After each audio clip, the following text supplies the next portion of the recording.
ঘিং সমষ্টিৰ অন্তৰ্গত ৰামপুৰ সত্ৰ গাঁও পঞ্চায়তৰ প্ৰধানমন্ত্ৰী আৱাস যোজনাৰ আইডিৰ নামত বৃহৎ দুৰ্নীতিৰ অভিযোগ। দৰিদ্ৰ সীমাৰেখাৰ তলত বসবাস কৰা লোকসকলৰ এক মৌলিক অধিকাৰ বাসস্থান, যি বাসস্থান পঞ্জীয়নৰ কৰাৰ কামৰ দায়িত্ব অৰ্পণ কৰিছিল জীৱিকা সখী পশু মিত্ৰ আৰু কৃষি মিত্ৰক। এইসকলে দুৰ্নীতি পৰ্বতসমূহ দুৰ্নীতি সংঘটিত কৰাৰ অভিযোগ পঞ্চায়তৰ। ৰাইজে প্ৰতিবাদ সাব্যস্ত কৰাৰ লগতে জীৱিকা সখী পশু মিত্ৰ কৃষি মিত্ৰই ইচ্ছাকৃতভাৱে নাম নিদিয়াৰ অভিযোগ ৰাইজৰ। ফলত প্ৰধানমন্ত্ৰী আৱাস যোজনাৰ মাত্ৰ কিছু সংখ্যক নামহে আহিছে। ৰাইজৰ ওচৰত চৰকাৰৰ দাবী যাতে পুনৰ দৰিদ্ৰ ৰাইজৰ গৃহ লাভৰ সুব্যৱস্থা কৰি দিয়ে।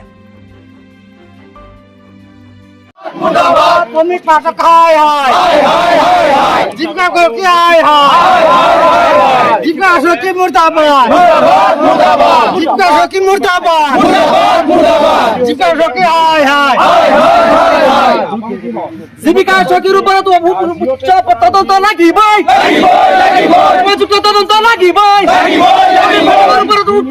তদন্ত লাগিবই, তদন্ত লাগিবই, ন্যায় লাগে, ন্যায় লাগে।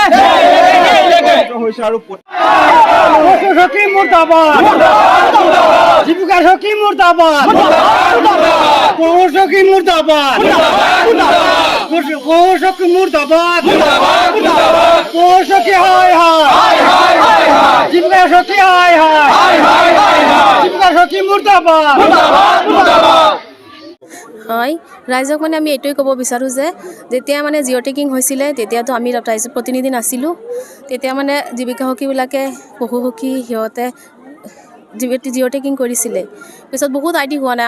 মোৰ ৱাৰ্ডটোত 8 নম্বৰ ৱাৰ্ডত মাত্ৰ 15টা আইডি হৈছে।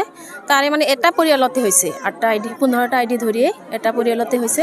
কিন্তু আমাৰ গোটেইখিনি ৰাইজে আমাক ভোট দি আমাক জিকাইছে। ৰাইজে চৰকাৰৰ পৰা এইটোৱেতো বিচাৰে গৰীব দুখীয়া লোকসকলক ঘৰৰ সংস্থাপন দিব লাগে আৰু সিহঁতে ৰেচন কাৰ্ড, অৰুণোদয় এইবিলাকৰ কাষতেতো সিহঁতে ভোট দিয়ে।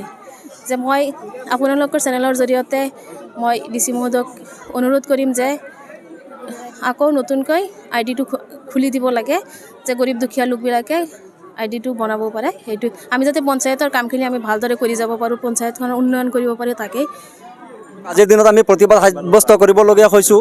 আমি ৰামপুৰ সত্ৰ গাঁও পঞ্চায়তৰ গোটেই ৱাৰ্ডৰ মানুহ আহি একগোট হৈ আই মাতৃসকলো আছে, বয়োজ্যেষ্ঠ পিতৃতুল্য মানুহ আছে ইয়াত।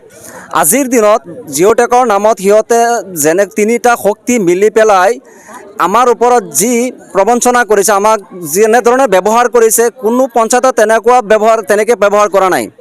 আমি গৰীব দুখীয়া মানুহ, দৰিদ্ৰ সীমাৰেখাৰ তলত বসবাস কৰা। আজিৰ দিনত চাওক, মোৰ ঘৰটো ৰাস্তাৰ পৰা অলপ দূৰ আছে, প্ৰায় ½ কিলোমিটাৰ।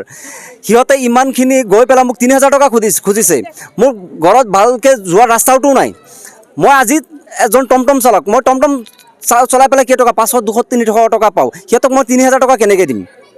মই না বুলি কৈ দিয়াৰ লগে লগে সিহঁতে গুচি আহি পেলাই মোৰ আইডিৰ পৰা বঞ্চিত কৰিছে। এনেকুৱা মোৰ দুৰ্নীতি কৰিছে পম্মী পাঠক, ৰুকিয়া বাইদেউ আৰু ৰাছিদা বাইদেউ।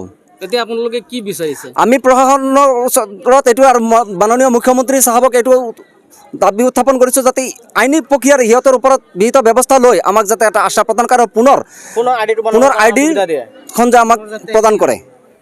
ৰাইজক ইতিমধ্যে আমি এটা কথাই ক'ব বিচাৰিছোঁ যে যেতিয়া জিঅ' টেকিং হৈছিলে তেতিয়াতো আমি নাছিলোঁ, তেতিয়া ইলেকশ্যন হোৱাই নাছিলে।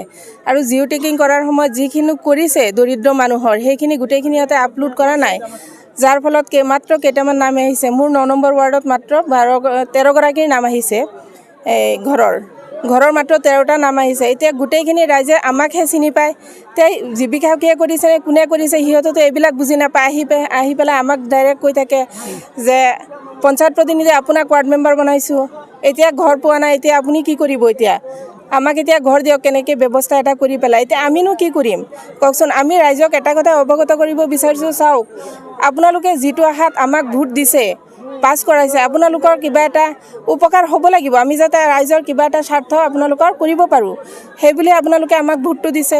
আৰু সেইখিনিয়ে যদি আমি কৰিব নোৱাৰোঁ, তেতিয়াহ'লেতো আৰু উপায়হীন হৈ পেলাই আমি থাকিম। সেইকাৰণে DC মহোদয় বা BDO ছাৰৰ এটাই অনুৰোধ জনাওঁ যে আমাৰ যিখিনি হোৱা নাই দৰিদ্ৰ মহিলাসকলৰ, সিহঁতক যাতে পুনৰাই ঘৰ পোৱাৰ যাতে এটা ব্যৱস্থা ID খুলি দিয়ে ব্যৱস্থা কৰি দিয়ে আৰু যিটো কাৰণত হোৱা নাই মই এটা কথা মানে ক'ব বিচাৰিছোঁ যে আমাৰ পঞ্চায়তত যিগৰাকী জীৱিকা সখী আছে আৰু পশু সখী আছে পশু সখীজনী আমাৰ পঞ্চায়তৰে হয় আৰু জীৱিকা সখীজনী আমাৰ পঞ্চায়তৰ নহয় আৰু এতিয়া হৈছে দুটা সমষ্টি ভগাই দিছে আৰু জীৱিকা সখীজনী সদৰ সমষ্টিত গুচি গ'ল অলৰেডি আমাৰ পঞ্চায়তত ৰামপুৰ সত্ৰত চাওক 15,000 মানুহ থকাৰ পিছতো উপযুক্ত এগৰাকী মানুহ নাইনে যে আমাৰ জীৱিকা সখীৰ কাৰণে উপযুক্ত এখন পঞ্চায়তত কাম কাজ কৰিবলৈ তথাপিও NRLMৰ ফালৰ পৰা বেলেগ পঞ্চায়তৰ পৰা এগৰাকী মানুহ আনি পেলাই আমাৰ পঞ্চায়তত নিয়োজিত কৰিছে যাৰ ফলত নেকি আজি আমাৰ পঞ্চায়তত সি কাম কৰিবলৈ নাহে সি তাত বহি পেলাই ৰুকিয়া বাইদেউ কৈ পেলাই আমাৰ চলাপথাৰৰ দায়িত্ব দিছিলে ৰুকিয়া বাইদেউ আৰু ৰুকিয়া বাইদেউ বাকীখিনি কৰা নাই সি কৰিছে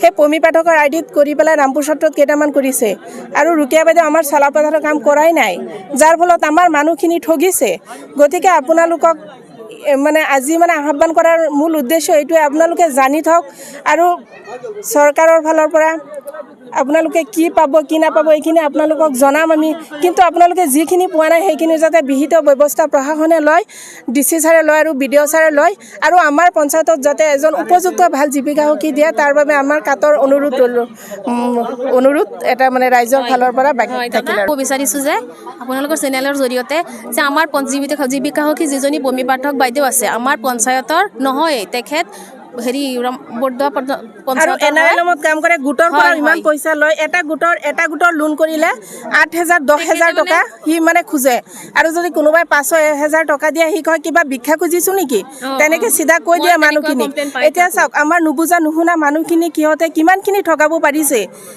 কিমানখিনি শোষণ কৰিছে আমাৰ মানুহখিনিয়ে ক'ব নোৱাৰাৰ কাৰণে আমি ইমানখিনি ভুক্তভোগী হ'বলগীয়া হৈছে গতিকে আমাৰ এটাই অনুৰোধ জীৱিকা সখীজনী আমাৰ সলাব লাগে আৰু আইডিটো খুলি দিব লাগে আমাৰ জীৱিকা সখীজন সলাব লাগে সেইজনী মানে আমাৰ এইখন পঞ্চায়তৰ নহয় এইটো পঞ্চায়ত আমাৰ হেৰি খাগৰিজান ব্লকৰ আণ্ডাৰতহে তেওঁ কাম কৰিব পাৰে আমাৰ এইখন পঞ্চায়তৰ আণ্ডাৰত তেওঁ নোৱাৰিব